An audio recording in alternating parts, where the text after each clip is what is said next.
Preparing for algebra. My name is Susan. Subscribe, ring the bell, do whatever you need to, leave me a message, page 42.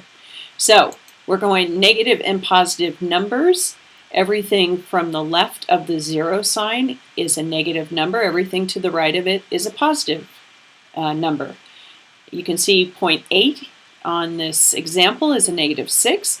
And the point B is a positive 6. And you can either write it as negative 6 or write it in words, negative 6, and therefore positive 6 on the other side.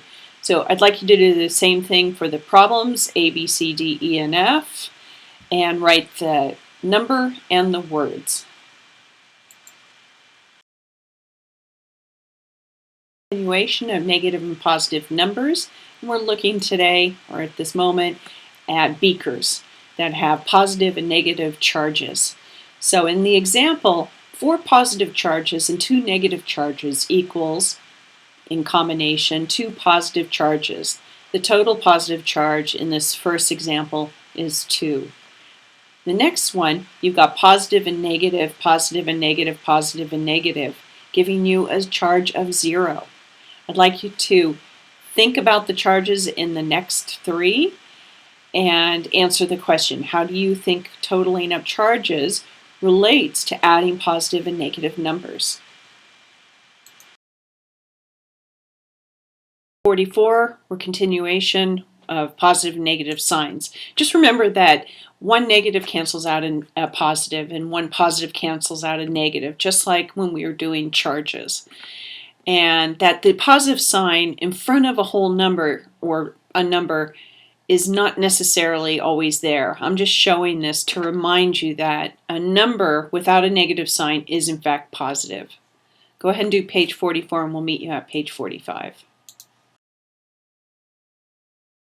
This is subtracting negative numbers, this page.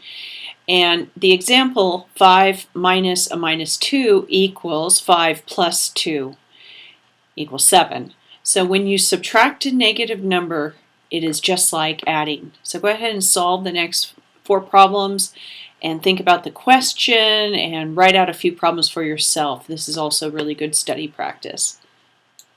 Great. Page 46 goes back over the number line with positive and negative numbers to reiterate what we've learned now here. So adding positive numbers, we move directionally right along the number line. And subtracting numbers, we're working to the left of the 0 on the number line. So if you look at where we start with the problem here, minus 2 plus 4, you start at negative 2 and you go plus 4. 1, 2, 3, and 4. You can see the arrows ending on 2. So we know this is correct. And subtracting a positive number, we move that directional to the left. You start on 4. Positive 4, take away 6. 1, 2, 3, 4, 5, and 6, getting to negative 2. Right? Walk through, say out loud the next 2 problems yourself. We'll see you on page 46. 47. A few more negative and positive number problems. Go ahead and use the number line if you think you need it. Otherwise, go ahead and do this as a small review. Right? Minus 10 minus a minus 9. What do we do with a minus? We make it positive. Very good. Page 48. Now we've graduated in our positive and negative numbers to using words of math again, inclusive of positive and adding positive and negative numbers. So minus 16 plus a negative 11, just as an example. I'll let you finish this page. It should be, again, it should be a little bit of a review, adding the words and a new word problem at the bottom, which is real steady and real easy. It's just adding positive and negative numbers.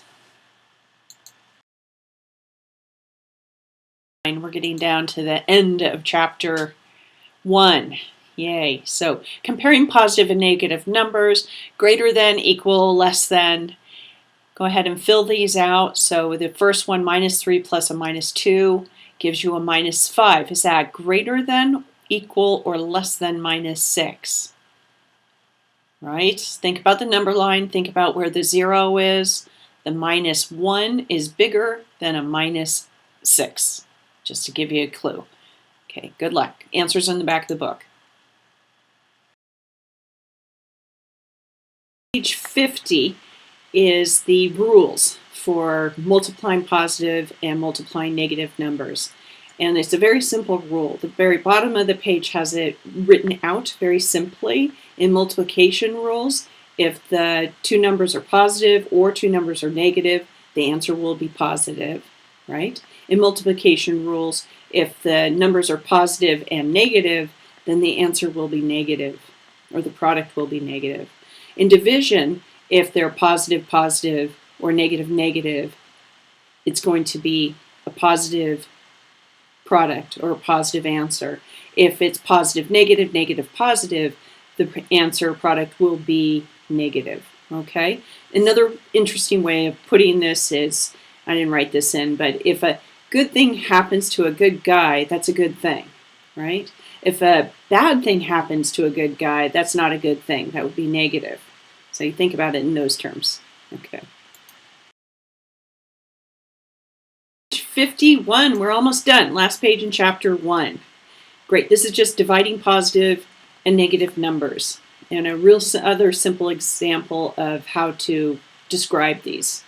If the signs are the same, it's a positive outcome. If the signs are different, it's a negative outcome. So do these simple 4 problems. Good luck, and we'll see you on to next chapter, chapter 2. If you haven't subscribed and rung the bell, go ahead and do that now. You can also purchase this book, Preparing for Algebra, on Amazon. Thank you so much for being here for all of this very large chapter 1.